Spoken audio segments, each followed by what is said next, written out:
बिस्मिल्लाहिर्रहमानिर्रहीम, अस्सलाम वालेकुम। कुकिस मैरा में वेलकम। आज हमने बनाया है सरसों का साग, जो कि बहुत ही मज़े का बना है। आपने इसको शुरू से लेकर एंड तक देखना है मैंने कैसे बनाया है, तो आपने इसी तरीके से बनाना है। ये इस तरीके से बहुत मज़े का बनता है, तो आप इसे ज़रूर ट्राई करें और मेरी वीडियो आप देखें और ज़्यादा से ज़्यादा इसको शेयर करें और सब्सक्राइब करें, लाइक करें। तो चलिए बिस्मिल्लाह से स्टार्ट करते हैं।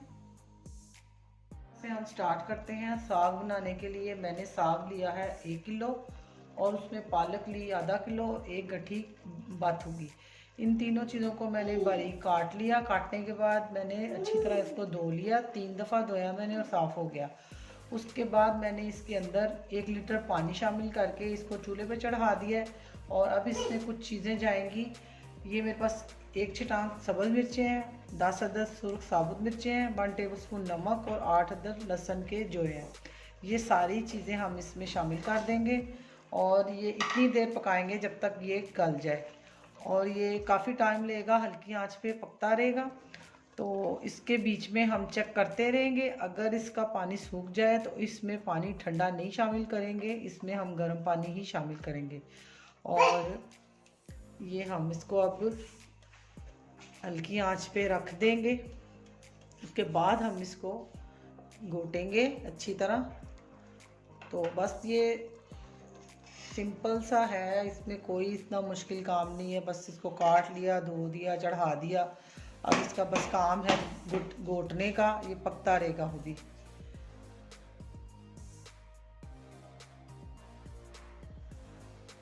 अल्हम्दुलिल्लाह साग हमारा गल चुका था। इसको मैंने थोड़ी देर ऐसे घोटा है इसके साथ, ये घोटने के साथ, और ये घुट चुका है और ये बहुत जल्दी गल गया था।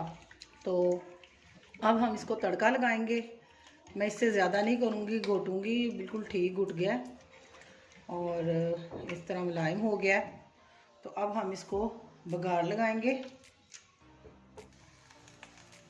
ये अदरक लहसुन है, 2 टेबलस्पून मैंने लिया और आधे से भी थोड़ा मैंने ऑयल लिया, आधा कप, तकरीबन आधा कप ही समझ लें, क्योंकि इसके साथ बाद में हम मक्खन का तड़का लगाएंगे। जिसने खाना होता है वो मक्खन साग खाता है।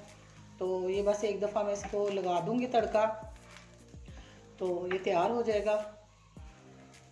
मिर्चें बिल्कुल ठीक थी, मेरे हिसाब से ठीक है। अगर इतनी मिर्चें कम लगें तो इसमें और ज़्यादा अपनी मर्ज़ी के मुताबिक ज़्यादा की जा सकती हैं। मुझे बिल्कुल ठीक लग रही थी क्योंकि हम लोग इतनी ज़्यादा नहीं खाते। तो वैसे भी इसमें सिर्फ सब्ज़ मिर्चें ही डाली थी। नमक भी बिल्कुल ठीक है।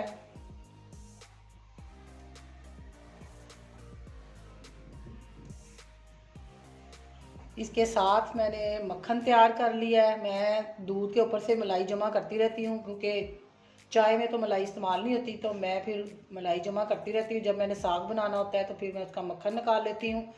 और हमारे घर मक्खन के बगैर नहीं साग खाते, तो साग के साथ बहुत मक्खन अच्छा लगता है। साथ में मकई की रोटी तैयार करूँगी और ये बहुत मज़े का लगता है। आप इसे ज़रूर ट्राई करें और बहुत मज़े का बनेगा। गांव के लोग तो इसको अपने नाश्ते में भी इस्तेमाल करते हैं और तकरीबन हर दूसरे दिन उनके घर में साग ही बनता है।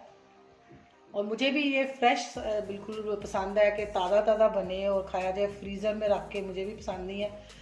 और जब ये बाज़ लोगों को तो इतना पसंद है कि वो फ्रीज़ कर देते हैं और निकाल निकाल के खाते रहते हैं, लेकिन मुझे ये ताज़ा ही पसंद है। मैंने जब खाना होता है मैं इसको ताज़ा बनाती हूँ, 1-2 दिन में ख़त्म हो जाता है। और मकई की रोटी के साथ तो बहुत ही मज़े का लगता है। एक दिन मकई की रोटी के साथ खा लो, एक दिन सादी रोटी के साथ खा लो।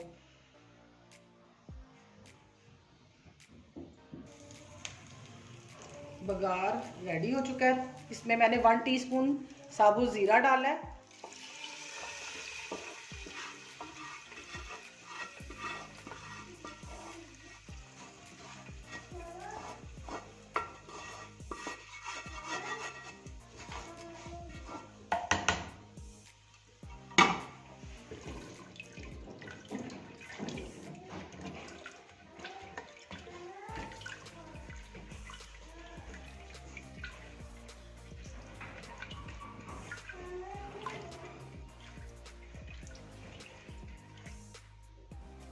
इसको मज़ीद मुलायम करने के लिए 1 टेबलस्पून मैंने आटा लिया और पानी में मैंने घोल दिया। ज़्यादा नहीं डालूँगी क्योंकि साग हमारा पहले ही बड़ा मुलायम लग रहा है, लेकिन ये और अच्छा हो जाएगा। ये इसके अंदर पानी वगैरह होगा वो भी खुश्क हो जाएगा। ये थोड़ा सा बस डाल के हम अच्छी तरह पका लेंगे।